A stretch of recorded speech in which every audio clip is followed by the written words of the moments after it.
The sheriff's office has preliminarily identified the body that was pulled from the retention pond behind me off I-75 as 18-year-old Giovanni, but investigators did stress that even though preliminary findings don't show signs of foul play, this case is far from closed.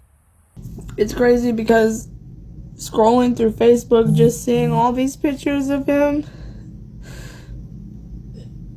it hurts so bad.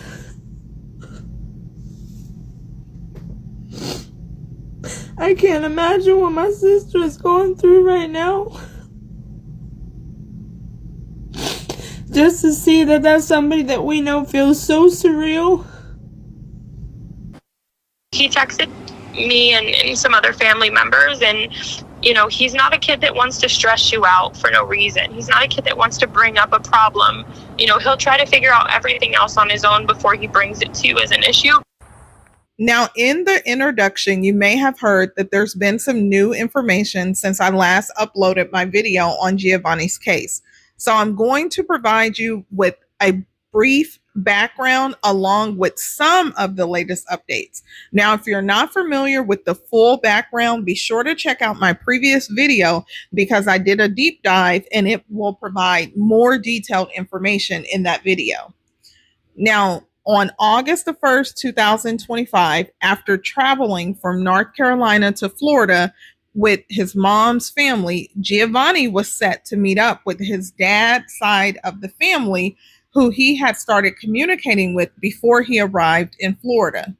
Now, the three men who were in the car traveled approximately 3 hours to pick up Giovanni once he arrived in Florida, arriving around 1:30 a.m., which is confirmed by Giovanni's stepdad. Now, his family initially believed all three men who picked him up were cousins on his dad's side of the family. However, it has since been confirmed by his mom's side of the family that one of the men in the car was not related to Giovanni and had a lengthy criminal record, and the other two men in the vehicle are allegedly considered to be persons of interest. Now, within 30 minutes of getting in the car, Giovanni would send 2 text messages to his mom, including a brief message, "Mom, help." The men would later claim Giovanni had smoked weed and was acting erratically, but his mom's side of the family has consistently debunked those claims on social media and in news interviews, saying it was not his normal behavior. Now, after the altercation that happened in the car, which many are still unclear exactly what happened, the men in the car alleged that Giovanni pulled out a knife. They were able to get the knife away from him, and then Giovanni took off running. But again, his mom's side of the family is not buying that. Now, after 8 days of searching, Giovanni's mom's best friend, who had traveled to Florida to help in searching for Giovanni, discovered Giovanni's body in a retention pond. Authorities would later confirm what the family already knew. It was Giovanni's body. Now, when Giovanni's body was found, it was badly decomposed, and investigators believe it had been at the bottom of the retention pond before eventually surfacing, making it more difficult to determine the cause of death. Now, authorities are currently awaiting the toxicology report, and the investigation remains far from over. Now, when news broke that this report had been released, many on the internet quickly started saying that there was no indication of trauma. But his family took to social media and would quickly debunk those claims. And here's the post that has been shared on the family's behalf. There is a lot of conflicting and incorrect information being reported by some news outlets.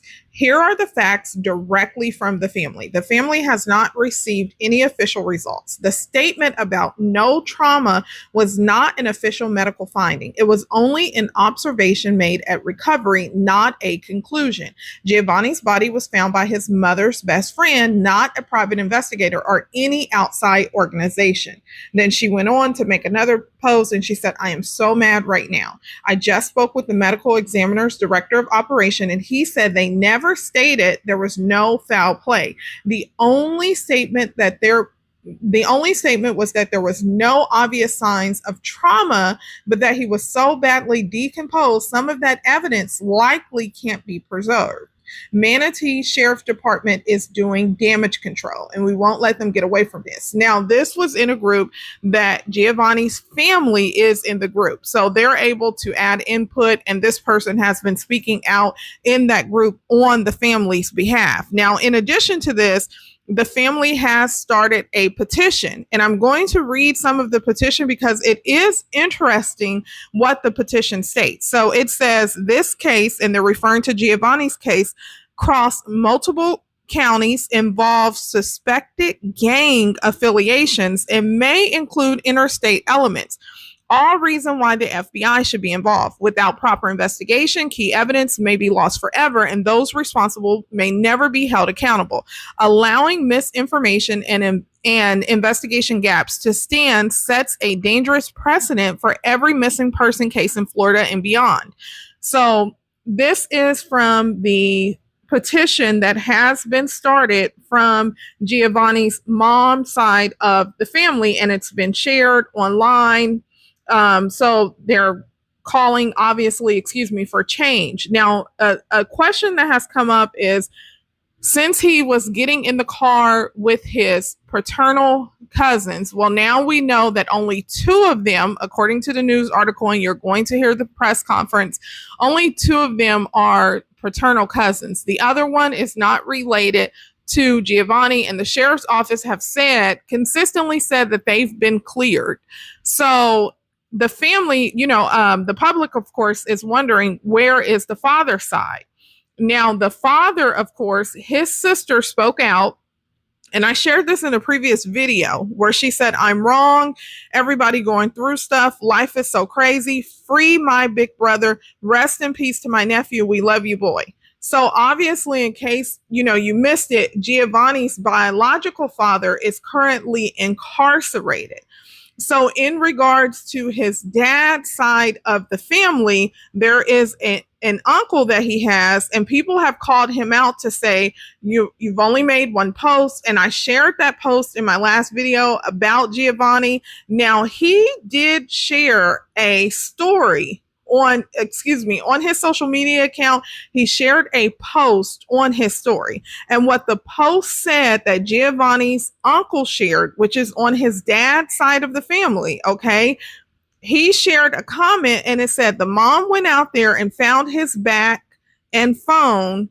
I'm wondering, when was it that she went out there, and can they verify it was him who actually called and where her phone pinged? I find it odd that he came with the mom and stepdad, but when he couldn't reach his mom, he didn't try and call the stepdad's phone.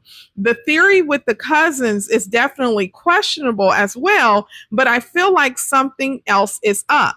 Now, keep in mind that this comment here, although it wasn't written by Giovanni's uncle, he shared it on his social media story so that everyone can see it.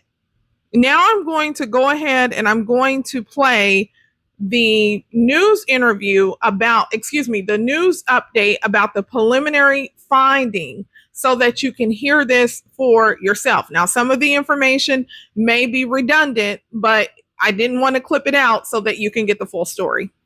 Results from the autopsy of an 18-year-old from Fuquay Varina who was found dead.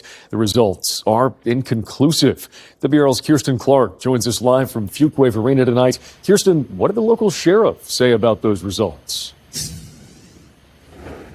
Eric, according to the results, there is still more testing that needs to be done to provide the answers Giovanni's family is desperately searching for.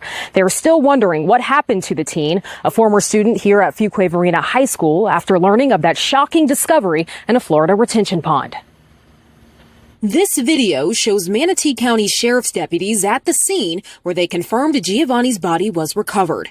But according to an autopsy, the medical examiner believes they still need more tests to be sure it's really Giovanni Pelletier. The medical examiner also says he found no evidence of foul play.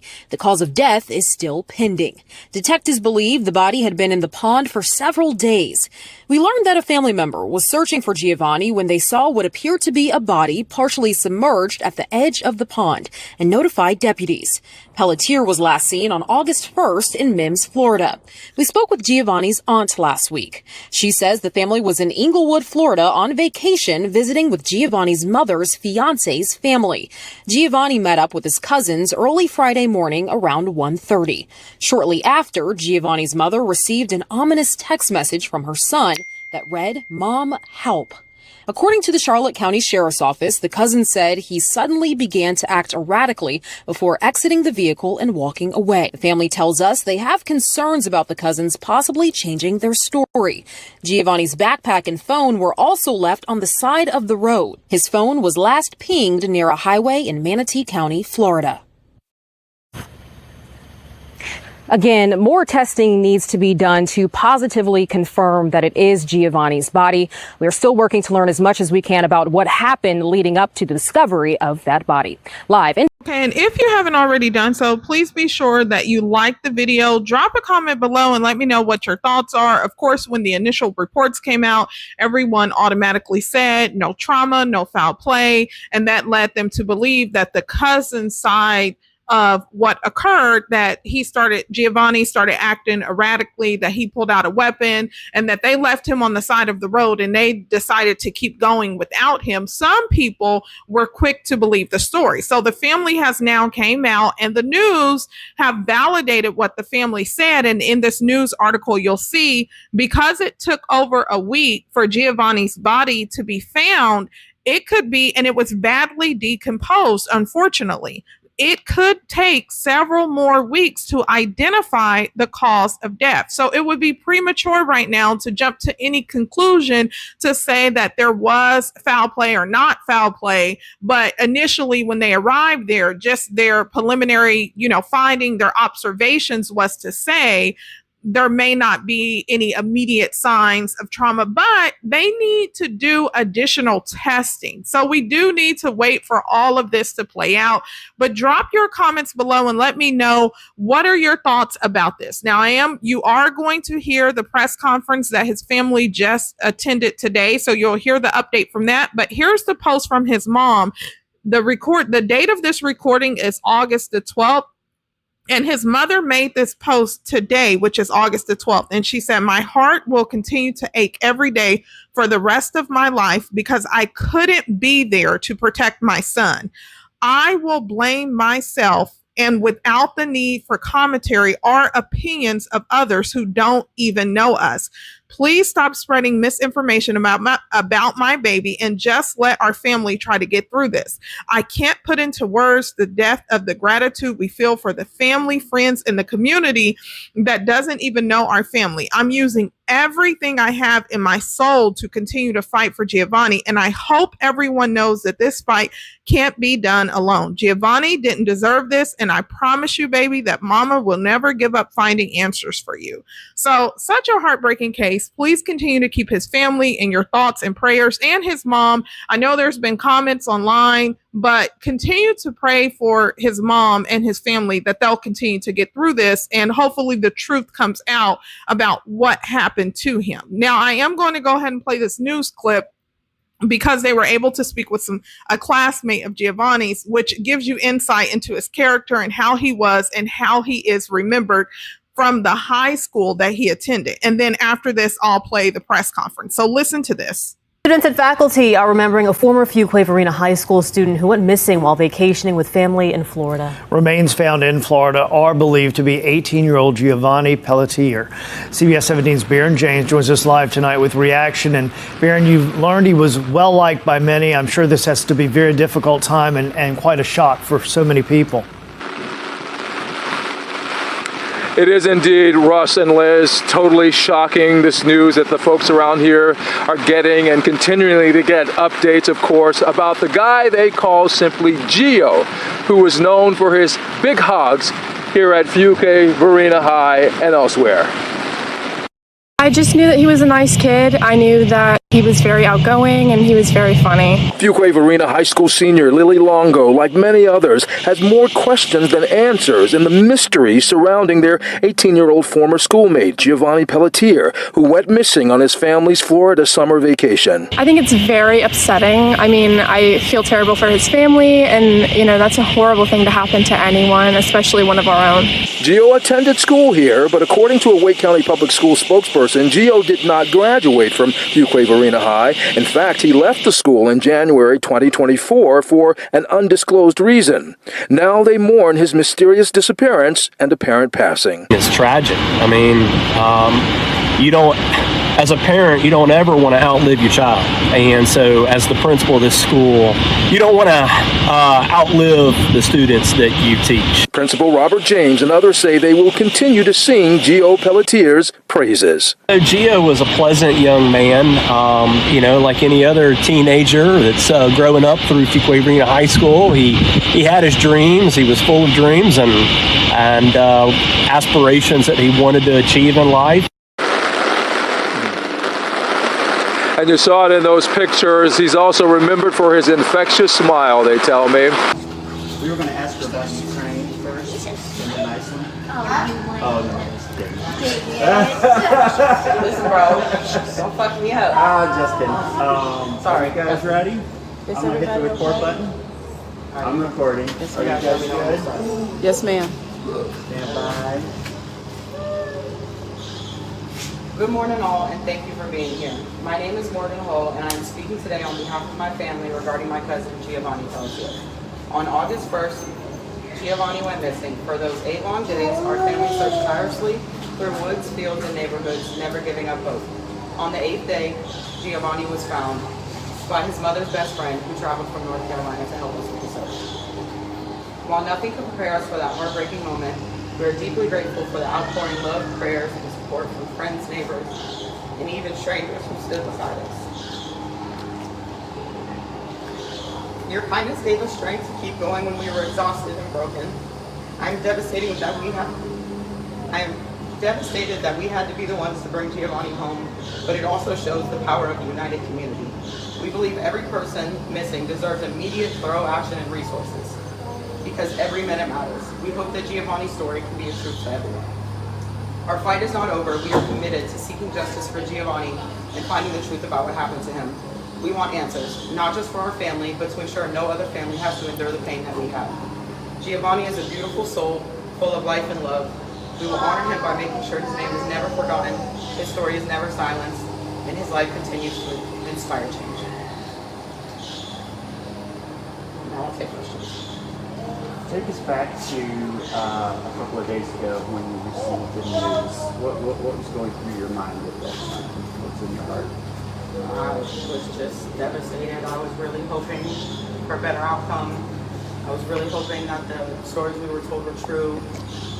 But unfortunately, we got the worst news in the world, and we want answers. We want to know what happened. We want justice to be served. What will justice for Giovanni look like? We want to know what happened to him, and if or whatever happened to him, we want the people responsible for it taken into custody. What communication, if any, have you had with, Manatee County? Because I think initially that's where the book bag and the phone were found, and it sounds like he wasn't found very far from there. This is their death investigation now. Manatee County is currently conducting the investigation, yes. How close was he found to where that bag and cell phone were located? He was very close. He was within a half-mile radius. So if a 1 mile search would have been done thoroughly, there would have been a potential to figure out what happened. Can you walk us through what you know about what happened that night from when he was traveling with his cousins on the west coast of Florida? I'm not allowed to currently speak about active investigation questions like what happened that night due to the investigation. Did Giovanni know how to swim? Yes. Thorough swimmer. He was at the beach the day before. The day before he went missing, he was on a raft with his family in the water being pulled behind a boat. He can swim very well. A lot of those who have watched our reporting, they have questions about what do you think our sheriff is rule out? I personally do not know these boys at all, so I can't comment on their character, but I do know that I would never leave someone on this side of the road. You mentioned you want Gio's story to spark change so no other family has to endure this heartbreak. What should be happening statewide if someone is reported missing to prevent something like this? There should be immediate action, immediate. Every minute in a manhunt counts. Every single second, moment of the day counts, because every day that he's not found, he's farther along gone. We get less information, less information. If we would have found him on the first day of the search, we probably would have known what happened already. And what are your concerns too with the status of how Gio was found, if you ever will get the answers that you're hoping for? We are actually concerned that we will never get the answers that we are looking for because of the state. And I know there's several change.org stuff growing online. Have you reached out to the Federal Bureau of Investigations to get the FBI involved in this case? Correct. We actually do have a petition right now that is on my Facebook, Giovanni Pelletier, his mother's Facebook, with an active petition to get the FBI to take over. And we are, I think, almost at 5,000 right now. I'm not exactly sure on the number, but we are close. And why do you think getting that agency involved would help? We're just hoping that we want this investigation to be completely thorough. We don't want anything missed. We don't feel failed, but we're disappointed. We're super disappointed in the presence that we didn't get what we thought we deserved for our presence. What were Gio's hopes? I will have to leave that question to Mom. She wants me to answer any personal questions to her. You told us that Giovanni basically had just turned 18. Correct. Do you think this would have been much different, obviously, if he had been 17 years old, that kind of delayed what happened here? I do think that might have made a difference, because police look at you differently when you're 18, but he just turned 18, he's a baby. Still a baby. Doesn't know anything. He's not from here. Couldn't have walked from McDonald's. And every time I open up social media, Gio's story is somewhere on my feed. Why do you think what happened to him has touched so many across the I think that everyone knows something is wrong with the story. Nothing makes sense to anyone, and everyone sees a kind-hearted young boy who people don't vanish. People don't just end up missing. Something happened to them. Something happened.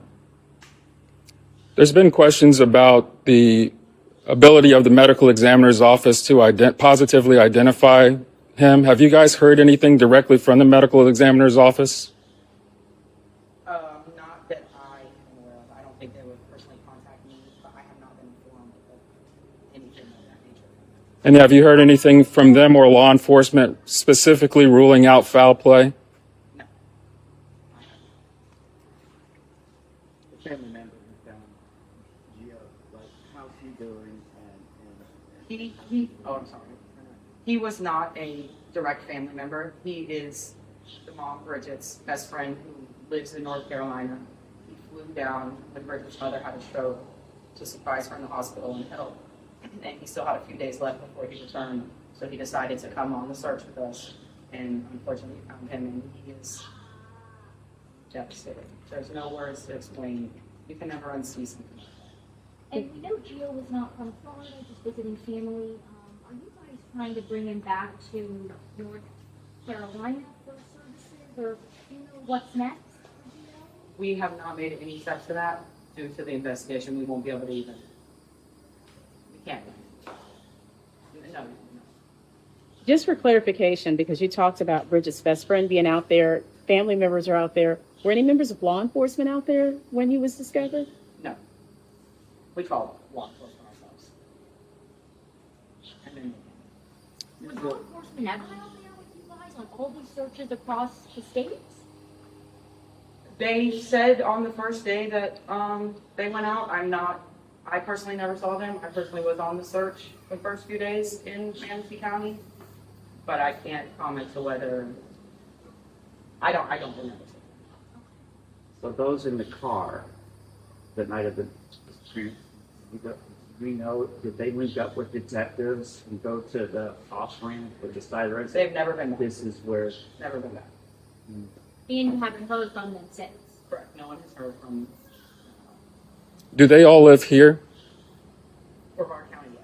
Yeah. I couldn't tell you, like, Right. yeah. But Brevard County, yes, they all do live. I think Titusville in this area.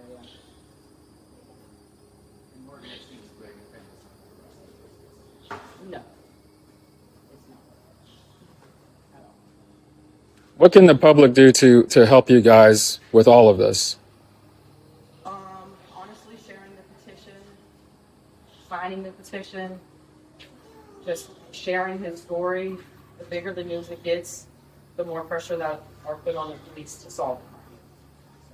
And is there an attorney that's helping you guys navigate this? I know that there is an attorney being hired. I'm not quite sure on his name yet, but there is, yes, we are getting legal representation. Okay. Thank you, Morgan. Thank you, Morgan. Thank you, guys. Okay, so drop your comments below about the news conference. As you heard, one of the things that stands out is that Gio's mom's side of the family, despite Gio's uncle from his father's side being active on social media and sharing that post that I showed to you earlier in the video, they have not heard from his dad's side of the family, according to the mom's side. So Gio was last seen, at least with one of the two of the people in the vehicle were his paternal cousins. And absent of, because Bridget did say that the cousin let her know that they had smoked some marijuana, that he was acting erratic. But since then, apparently they have not heard from his dad's side of the family. They did not assist in the search for Gio. So the mom's side, according to them, have been boots on the ground looking for him, trying to get the FBI involved. What are your thoughts about this? Now, you also heard the question that was posed, such as what was Gio hoping for in meeting his dad's side of the family? And she said she didn't want to speak to that because that was a personal question and she didn't want to get involved in that. Now, another thing, they posed a question, would things have been different if Gio was 18? So I don't know if the news intended to say, because the previous article that came out that said Gio was, when he turned 18, he made the decision to meet his dad's side of the family, well, to reconnect with them. And although his mom was reluctant, she allowed him to go and reconnect with the dad's side of the family. So I don't know if that was the intent, but how the cousin answered is that she do believe if Gio had been 17, that there would have been a more urgent response from the authorities, because since he was 18, they didn't feel as though they got the assistance that they were entitled to. Gio was missing. He was found close to where his cell phone, and you heard her say the distance there. The authorities said that they were out there looking, and if they were looking, according to the family, the way that they said, he should have been found sooner. Now, because he was found 8 days later, because he went missing on the 1st, he was found on the 8th. So the day he was missing, they're counting it as a day. Because he was found 8 days, his body was so badly decomposed that they can't even immediately figure out what the cause of death is. So they're waiting on additional tests to be done. Now, they did talk about they did talk about the video in the area, and they're encouraging anyone who may have video in that area, it was in that previous news clip, to contact the sheriff's office if you have any video that could potentially help. So I'm going to go ahead and play this news clip from the sheriff's office, although some of the information is redundant, and I do apologize about that because, you know, they let the sheriff talk in and out. So he doesn't just talk all at one time, but you will get to hear the sheriff's spokesperson, speak about this case. Drop your thoughts below and let me know, what are your thoughts so far about this case? I will continue to keep you updated, and I appreciate everyone's support. Take care. The vehicle and was acting erratic based on the people that he was with. His backpack and phone were later found along State Road 70. Manatee County deputies say multiple agencies, volunteers, and even aerial searches scoured the area for days, though they were not searching on Friday. A lot of these areas were searched, but unfortunately, nothing was seen until Friday when a family member was walking by this pond.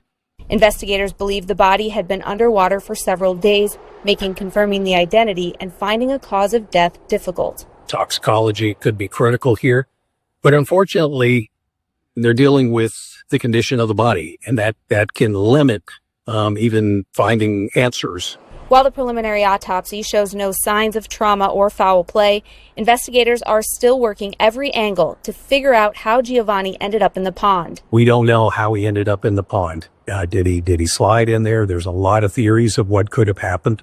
On a GoFundMe page, Giovanni's family calls his disappearance suspicious and voiced frustration that their efforts, not investigators, led to his recovery. And they say they will not stop pushing for answers.